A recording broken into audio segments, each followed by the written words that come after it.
পাড়া সমাধানের মাধ্যমে এলাকায় এখন খুশির ছোঁয়া বদলে গেল পুরাতন থেকে নতুন ছবি। দীর্ঘদিনের যে বেশ কয়েকটি সমস্যা নিয়ে এলাকার মানুষ ভুগছিলেন, সেই স্বপ্ন পূরণ হলো। আর তার জন্য আশীর্বাদ স্বরূপ ধন্যবাদ জানিয়েছেন রাজ্যের মুখ্যমন্ত্রী মমতা বন্দ্যোপাধ্যায়কে। বিধানসভা ভোটের আগে এলাকায় যে একটা বড় প্রাপ্তি তা মনে করছেন দীর্ঘদিনের সমস্যায় ভুক্তভোগী থাকে এলাকার মানুষজন। এমন ঘটনা পশ্চিম মেদিনীপুর জেলার দাসপুর 2 নম্বর ব্লকের অন্তর্গত গৌড়া গ্রাম পঞ্চায়েতে। জানা যায়, গ্রাম পঞ্চায়েতের অধীন রামপুর দক্ষিণ সংসদে দীর্ঘদিন ধরে রাস্তাঘাটের সমস্যা, পানীয় জলের সমস্যার সাথে এলাকার গুরুত্বপূর্ণ রাস্তায় আলোর সমস্যা নিয়ে এলাকার মানুষ বারে বারে প্রশাসনকে জানিয়েছিলেন, কিন্তু তাতে কোনো সদুত্তর না পাওয়ায় রাজ্যের মুখ্যমন্ত্রী পাড়ার সমাধান শুরু করতেই সেই সমাধানের মাধ্যমে দীর্ঘদিনের সমস্যাগুলোর সমাধান হলো।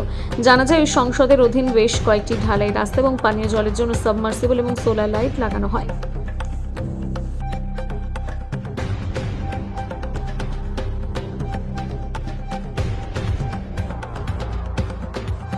আমি অরূপ দাস, গৌড়া গ্রাম পঞ্চায়েতের শিল্প পরিকাঠামোর সঞ্চালক।